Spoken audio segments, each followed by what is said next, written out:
Hey guys, how's it going? Welcome to the Console Convert. I've been really busy lately. I wanted to make this quick update video, let you know what I've been up to, how it's affected the content or lack of it.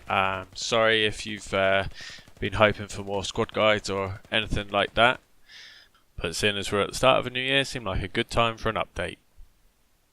At the time of making this video, the channel's had over 13,000 views, which is amazing from the perspective of the early Rust videos. A few months back I made some squad beginners guides, should be doing well. I tried my hand at a few new games, making a few first impressions videos, but during December I was focusing and working hard on starting a new competition in squad called SkrimZ. Before starting that, I've been trying my hand at modding some squad maps with the Al seeding map, and I started planning a much bigger map, but for SkrimZ I was making a few smaller map layers. We had to keep them quiet because they were a surprise for the teams who were playing in the randomised SkrimZ event. They didn't know the map or the teams, so I couldn't make a video about them or anything. I will try and make one at some point soon, once they've all been played and that potential surprise element is no longer present. Originally motivated by my work at SkrimZ, I also started to learn some programming and developing a new website. And mustn't forget that we obviously had the squad version 10 test too. But this week I've made quite a big decision. It's going to bring some changes. I've chosen to step down as a member of the headquarters at SkrimZ. So it's fair to say that SkrimZ is having a few teething problems as they find out what works best for the event, as well as getting to grips with how to run things internally to ensure that everything's done as well as possible. But that's to be expected with something new like this. I'm proud of the work I put in there and the foundations we put down, and leaving wasn't to do with those teething problems. When me and Skippy decided to start SkrimZ, we brought two separate ideas together. He brought the idea of the event, and I wanted to see more competitive match opportunities with something like a leaderboard ladder type system. We hypothesised that the two ideas could be mutually supportive, that the leaderboard could give the event a competitive edge, while the event could encourage activity on the leaderboard. I work mainly behind the scenes on systems like the rules and forms and elo systems, some maps, stuff like that. But that initial work required to make SkrimZ operational is now complete, and it was time to reflect on how the testing phase has been going. We've had 4 events, and personally I'm not so sure anymore that embedding the event within a leaderboard system where others are free to arrange non-event matches where they can choose the opponents and know the map is such a good idea.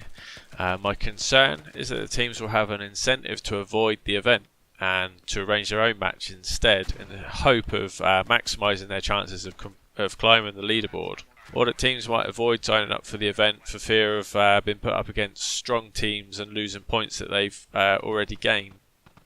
That's not to say that I don't think the event should have a competitive edge at all. I think it should.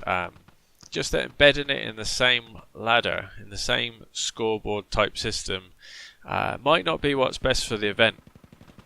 But these are just my own personal concerns. I'm stepping down from HQ. I won't be involved in any changes in this department. So if you agree or disagree with me, feel free to comment your feedback below. I'm sure all feedback is going to be really useful to the SkrimZ guys as they continue their testing phase and figuring out how best to deliver SkrimZ for the maximum enjoyment of everyone involved. Anyway, like I said, I'm already working on a website system. Seems to make more sense for me at the moment to develop this separately rather than an integral component of the SkrimZ format. Plus I have increasing real life pressures on my time. It just seemed like now was the right time to make the decision to step down from SkrimZ HQ and then focus my free time on developing that website system for hosting competitions. The systems are in place at SkrimZ now, it's fully operational, and it seems to be going really well. It's increasing in popularity and it's great to see. I don't want to make any commitments to anyone about if or when this new website project will be completed, but there's potential for a lot of overlap with what the guys at SkrimZ are doing, and if it all goes well, hopefully there's opportunities to support each other in the future. So obviously last month we had the squad version 10 test. There was a lot to like about version 10. Improvements to the animation system, the vaulting system, optics, bipods, the whole thing just felt and looked so much more polished. But I've always struggled with staying focused in games. My mind has a habit of wandering, lose the immersion. It might have something to do with why I like competitive matches more. A bit added pressure, keep me focused on the game. Personally, I found the slowdown of the majority of the transition times between animations in version 10 to cause the whole game to slow down a bit, as did the changes to prevent the rush meta. And to be honest, just for me personally, I found it made it a little bit boring in comparison to version 9. I know that's not a popular opinion, it's just my personal taste. That said, this was a very early version of version 10.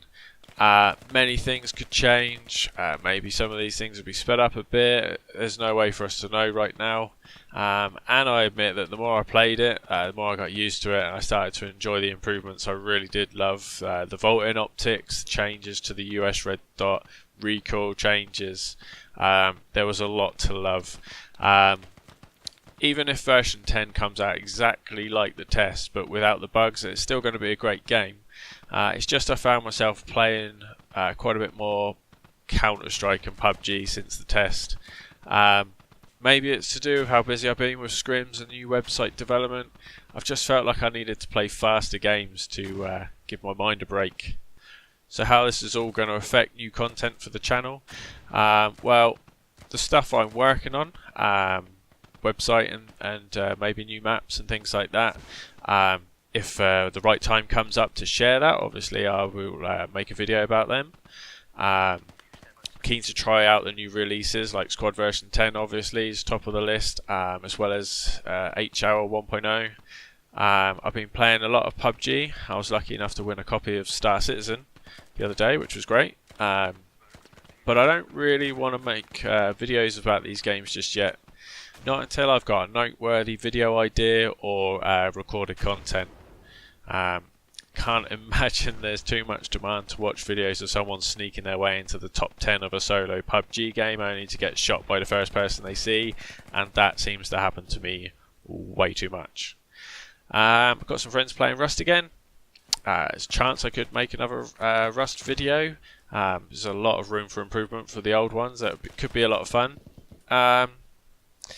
Anyway, I'm a pretty quiet guy by nature. I'm not in the habit of keeping people updated with what I'm up to, so just wanted to make this little update video explaining why there hasn't been any new squad beginners guides, and why the channel's been a bit quiet recently. That's it for now. Whatever you're playing, I hope you're enjoying it. Remember to comment below if you've got feedback relating to SkrimZ or content you'd like to see on this channel. Cheers guys, take it easy, I'll see you next time.